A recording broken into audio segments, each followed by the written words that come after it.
Halo semuanya dan halo para techies, selamat datang di Techinet Official Channel. Jika kalian suka dengan channel ini, kalian bisa klik tombol subscribe, like, and loncengnya ya, agar bisa terus keep in touch dengan saya. Atau jika kalian merasa video-video yang ada di channel ini bermanfaat, kalian bisa share video-video tersebut yang insya Allah akan menambah amal jariah kalian. Karena seperti pepatah lama mengatakan, sharing is caring. Well, it's actually my essence as well. Woohoo, intro.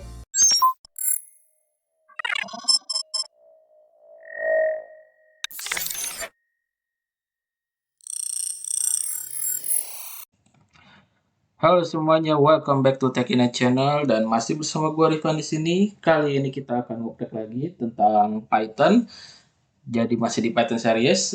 Kalau di episode terakhir sebelumnya itu kita bahas tentang Python Command Line Interface dan kita juga sedikit membahas sintak-sintak Python melalui Python Command Line Interface tersebut dengan beberapa basic operation aritmatika dan sejenisnya itu. Sekarang kita juga masih akan menggunakan Python Command Line Interface agar kita makin familiar dengan Python, terutama Python Command Line Interface tersebut, dan juga kita akan masih coba membuat basic-basic program dengan Python, juga tujuannya agar makin familiar dengan Python code. Jadi ya langsung aja kita ke inti ngoprek hari ini. Oke, pertama-tama yang harus kita lakukan ya seperti biasa kita harus membuka program Python Command Line Interface tersebut. Disesuaikan dengan operating system kalian masing-masing karena saya di sini masih menggunakan Ubuntu, jadi saya akan mengetikkan command Python 3 yang akan membawa saya ke Python CLI atau Python console. Nah, kalau sudah kemarin itu terakhir kita itu membahas tentang sebentar ya, saya coba back to command line interface-nya OS-nya tersebut, lalu terakhir kan kita membuat program basic code gitu ya. Nah, ini operasi-operasi aritmatika beserta bagaimana cara memprint out sebuah string di Python. Dan operasi matematikanya yang udah kita lakukan sebenarnya di sini saya ambil yang perkalian sama pembagian, tapi sebelumnya kan juga penjumlahan pengurangan juga sudah ya, maksudnya nggak semuanya saya ambil example yang sebelumnya itu. Yang penting ada operasi penjumlahan, pengurangan, perkalian pembagiannya, walaupun bentuknya tidak semua example yang sebelumnya itu diambil gitu. Dan di sini selain operasi kali bagi tambah kurang, juga ada operasi dalam kurung yang untuk menunjukkan pada kita semua bahwa Python sudah cukup mature untuk menangani operasi aritmatika. Jadi Python udah tahu nih kalau ada tanda kurung yang harus dia eksekusi yang di dalam kurung dulu, walaupun yang di dalam kurungnya itu operasi penjumlahan atau pengurangan, sedangkan yang di luarnya itu perkalian atau pembagian gitu. Dan kita juga sudah buktikan kalau kurungnya dibuka, Python juga otomatis akan memilih operasi perkalian atau pembagian terlebih dahulu, baru operasi penjumlahan sama pengurangan gitu. Dan di sini juga yang terakhir kita menunjukkan bahwa Python juga sudah cukup mature untuk memberikan respon kalau terjadi operasi-operasi yang tidak memungkinkan, misalnya pembagian dengan 0, yaitu dengan mengeluarkan error message. Dan itu sedikit recap tentang episode sebelumnya, dan sekarang kita juga masih akan melakukan hal ini semua dengan operasi-operasi yang mungkin akan sedikit dibilang advance juga enggak sih, cuman seenggaknya level selanjutnya lah, next levelnya lah dibandingkan dengan yang kemarin gitu. Tapi enggak sih ke advance gitu. Ini kita bagi dua dulu ya, biar enak dilihatnya. Seperti ini.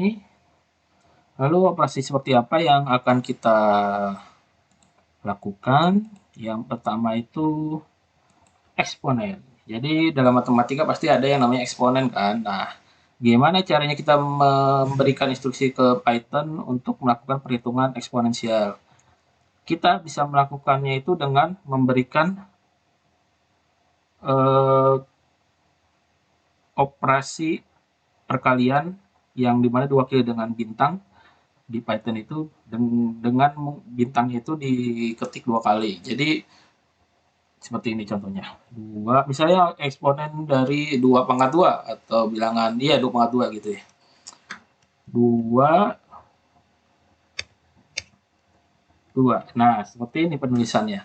Jadi sintaks Python-nya seperti ini untuk kita, kalau kita mau menuliskan perintah 2 pangkat 2 gitu misalnya. Dan ini hasilnya 4, bukannya 2 dikali 2. Kalau misalnya kalian belum yakin, bisa kita ganti misalnya 2 pangkat 3. Soalnya kebetulan kan kalau 2 pangkat 2 sama 2 kali 2 saya sama 4 kan. Bagaimana kita tahu kalau 4 ini tuh didapatkan dengan 2 pangkat 2 bukan 2 kali 2. Sebenarnya sih sama aja ya, 2 kali 2 2 pangkat 2, jadi ambigu. Tapi kita mau tahu sintaks Python ini mewakili pangkat 2 atau eksponen dari 2 gitu. Bukannya perkalian 2 biasa gitu. Ya kita bisa ganti pangkatnya jadi pangkat selain 2, yaitu pangkat 3. Hasilnya harusnya 8, ya kan? Kalau misalnya ini perkalian doang kan 2 kali 3 ya 6 dong, bukannya 8. Nah, di sini hasilnya 8 yang menunjukkan bahwa Python ini melakukan operasi eksponensial bukan melakukan perkalian biasa gitu. Lanjut, saya akan ngasih contoh juga selain eksponensial, yaitu operasi di aritmetika yang bernama akar pangkat. Ya, akar pangkat, misalnya akar pangkat 2 gitu, berapa? Misalnya kita punya angka berapa ya? 16 lah, 16. Berapa akar pangkat 2 dari 16? Bagaimana cara menuliskan itu di Python? Sebenarnya yang perlu kita pahami dulu bahwa perkalian sama pembagian kan sebenarnya hanya kebalikannya. Begitu juga eksponensial dengan akar pangkat itu sebenarnya kebalikannya. Kalau misalkan ini kan hasilnya 16 itu akar pangkatnya 4 ya. Misalnya 4 dikali 4 itu sama dengan 16, maka akar pangkat 16 itu kebalikannya 4 dikali 4. Secara harfiah seperti itu kan. Tapi cara menuliskannya di Python itu bagaimana? Sebenarnya yang perlu dipahami dulu tadi, karena ini kebalikannya, kalau di eksponensial itu berarti 4 4 pangkat 2 gitu kan, maka kan penulisannya 16 itu kalau di eksponensial itu 4 pangkat 2 kan, 16. Berarti kebalikannya aja, kalau ini di akar pangkat 2, berarti kalau 16 itu berapa? Ya, kalau kalian berhasil nebak bahwa ini adalah eksponensial dari setengah, ya itu jawaban yang benar. Jadi akar pangkat itu adalah eksponensial dari kebalikannya angka yang kita eksponenkan, angka yang kita pangkatkan gitu. Kalau 4 eksponensial 2 atau akar 4 pangkat 2 itu 16, berarti penulisannya tinggal 16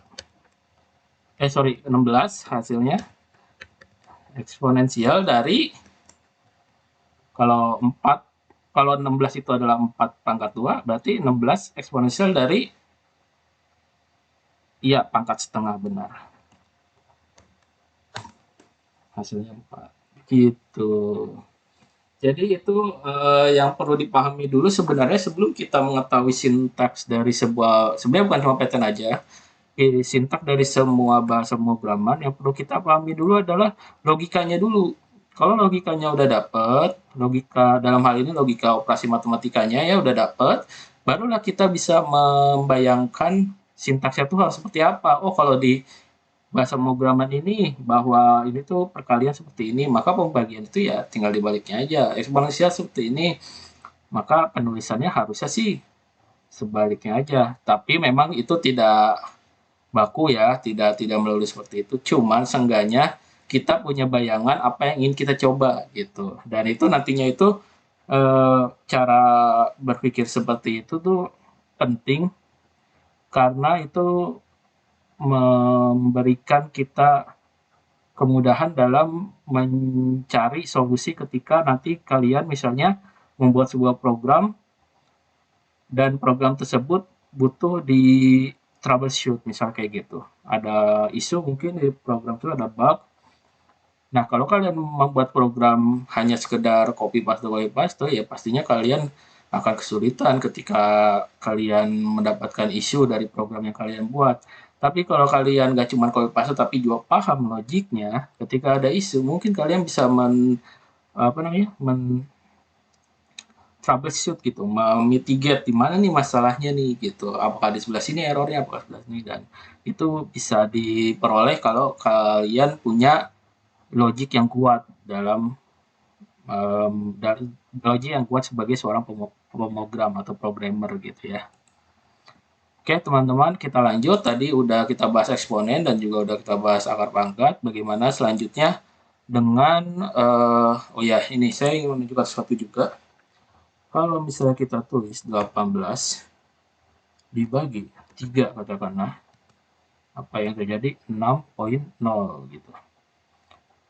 Tapi sebenarnya kan kalau kita di dunia real ini kan 6.0 atau 6,0 sama 6 itu sama ya. Tapi kalau di apa namanya, di pemrograman atau di komputer bisa aja itu belum tentu sama gitu. Maksudnya kita ngomongin resource komputer gitu kan.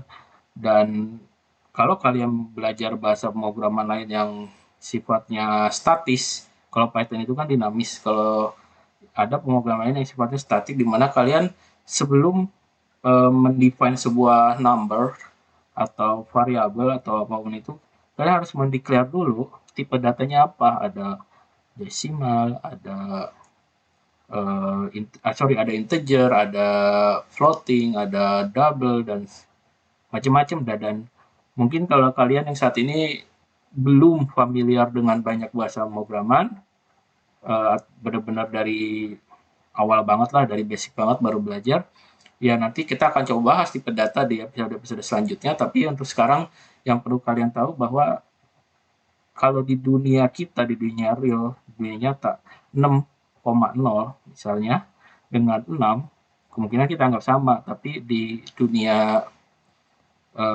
komputasi, seperti pemrograman ini di komputer, bisa jadi 6.0 sama 6 itu belum tentu beda, karena bisa jadi tipe datanya beda gitu. Tapi gimana kalau misalnya kita outputnya nggak mau ada tulisan koma 0 seperti ini, dan operasinya kita bisa buat seperti ini sintaksnya. Garis slice-nya tuh ada 2, jadi bagi-bagi 3. Nah, ini hasilnya kalau di Python itu caranya seperti itu. Hasilnya sama 6 gitu. Oke, dan ini juga berlaku kalau misalkan kalian mungkin mau melakukan pembulatan nggak sih? Misalnya 10 pangkat 3, 10 pangkat 3 maaf. 10 bagi 3, ya 33,33, gitu, nggak habis-habis. Kita nggak mau ada koma di belakangnya. Mungkin apa ingin dibulatkan, jadinya bisa menggunakan 10 /3 gitu. Kurang lebih gitu. Kira-kira angka berapa, saya lagi mikirnya angka berapa yang bisa menunjukkan bahwa 19 bagi 2 9,5 ya hasilnya pas ya. Jangan 2 deh. 19 bagi 2 bagi 8 deh. 2,375. Kalau gimana kalau kita slice hasilnya 2, jadi komanya dihilangin. Ya sebenarnya kurang lebih kayak gitu deh penjelasannya.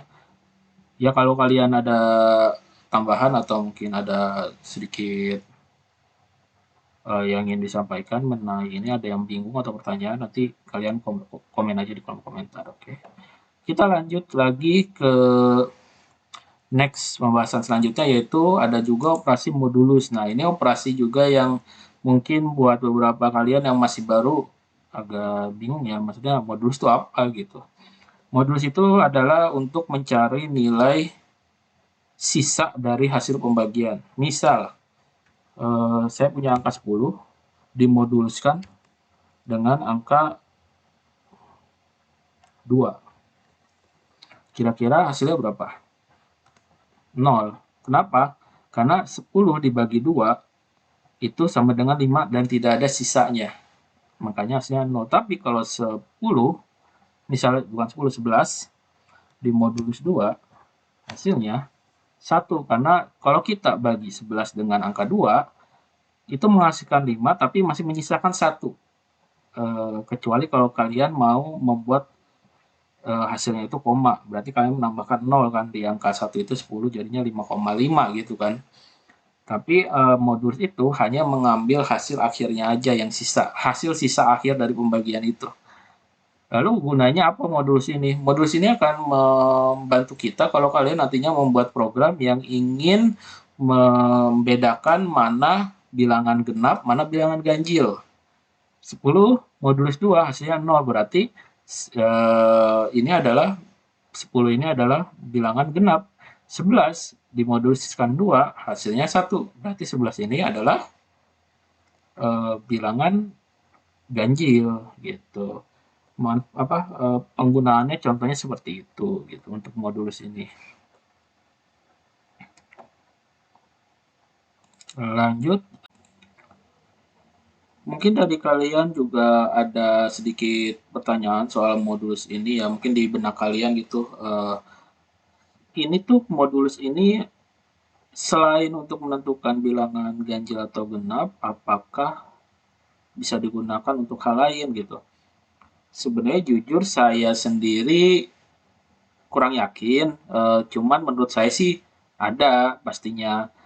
Cuman karena ya ini mah berdasarkan sependek pengalaman saya aja ya, saya tuh belum pernah melihat penggunaan modulus ini untuk keperluan lain selain menentukan bilangan ganjil atau genap. Tapi ya saya yakin sih harusnya ada ya.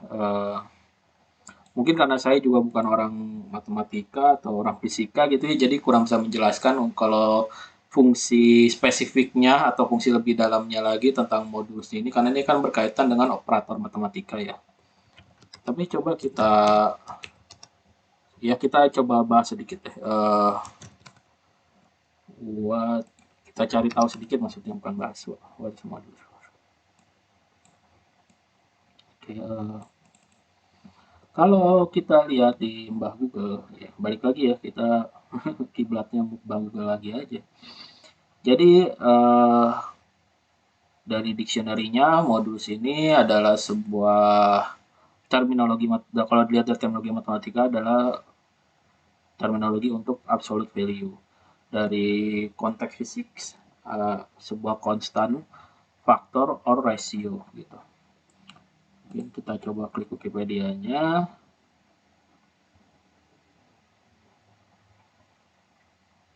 Routine when is implemented after one number is divided by another called the modulus. Ya, ini seperti saya tadi bilang, yang mengembalikan sisa dari perhitungan pembagian, apakah sisanya 0 atau 1 tadi, seperti itu kurang lebih, walaupun nggak mesti 0 atau 1 karena tadi kita modulusnya 2, jadi mungkin hasilnya antara 0 sama 1 gitu.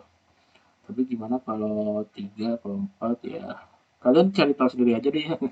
Saya nggak ngerti deh ini, kalau udah sampai ke sini kayaknya lebih ke arah matematika sih, jujur aja. Jadi buat kalian mungkin yang malah lebih ngerti, mungkin kalian ada yang memang belajar atau kuliah atau background kalian memang orang matematika atau orang fisika, ya bolehlah di share di kolom komentar ya, menjelaskan modulus ini selain untuk menentukan bilangan ganjil atau genap, biasanya digunakan untuk apa gitu. Oke, thank you.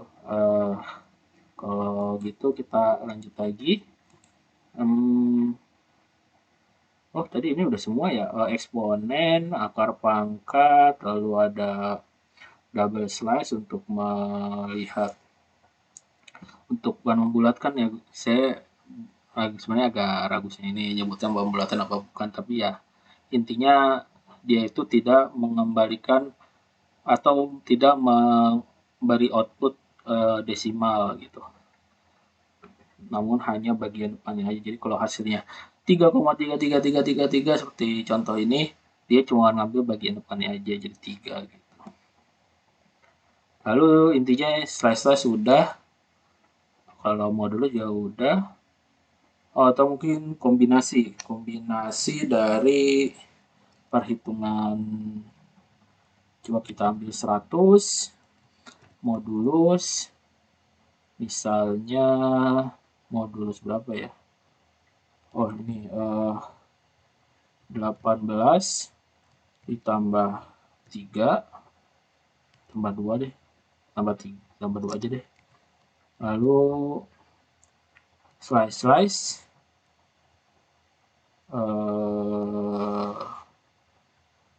yang 3 tambah 9 tambah 8 deh, slice 2. Ini hasilnya berapa? 14. Kalau kita 100 modulus 18 ditambah 8 102. Oke, jadinya 11. Jadi berarti kan operasi dalam kurung ini yang akan dieksekusi lebih dulu ya. Nah, selanjutnya 100 ini dengan yang ini itu duluan siapa ya? 100 modulus katakanlah modulus 2 slice 2. Oh, hasilnya 0. Bagaimana kalau ini yang didahulukan? Hasilnya juga 0 karena mungkin operasinya terlalu mudah kali ya. 100 dibagi 1 ya 100 gitu kan, 0 gitu. Atau mungkin 4 deh, modulus 4 sama dengan berapa? 0. Oke, kalau misalnya ininya kurungnya dibuka masih 0 juga. Atau mungkin mereka sejajar, jadi modulus sama slice ini sejajar, jadi tidak ada yang prioritasnya ditentukan dari siapa dulu yang diketik atau ditulis gitu. Jadi kalau di sini ditulisnya modulus dulu, jadi modulus dulu yang di execute, habis itu baru 2-nya yang di execute gitu. Penasaran bentar ya. Kalau 6 2, kalau gini hasilnya 1, kalau 100 modulus 3 ya sepertinya sih ini setara ya kalau dari hasil ini. Jadi antara modulus sama slice ini siapa yang duluan ditulis itu yang akan dieksekusi gitu kayaknya. First come first serve, asik. Ya kurang lebih gitu. Kalau misalnya ternyata kalian punya pendapat lain soal ini, boleh kalau di kolom komentar kalian nambahkan harusnya seperti apa penjelasannya, dan kalau ada juga feedback yang tadi mungkin ada yang kurang dijelaskan juga atau ada pertanyaan, silahkan di kolom komentar juga ditanyakan. Oke, sepertinya untuk episode kali ini cukup sampai sini. Oh iya, ini juga pastinya akan saya coba tulis di halaman GitHub saya. Nanti halaman GitHub-nya juga akan saya tulis di kolom komentar ya. Maksudnya operasi-operasi ini yang udah kita lakukan akan saya bukan recap, akan saya rekap jadi sebuah file Python gitu ya. Nantinya untuk bisa kalian juga coba-coba sendiri mungkin kalau mau dicoba. Dan filenya itu nantinya akan saya push ke GitHub, dan GitHub-nya linknya akan saya tulis di kolom deskripsi gitu maksudnya. Oke, mungkin sampai sini aja. Terima kasih buat kalian yang sudah menonton video ini dari awal sampai habis ya. Terima kasih atas waktunya.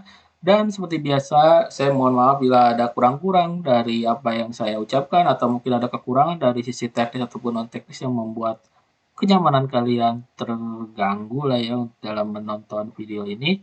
Ya saya mohon maaf sebesar-besarnya.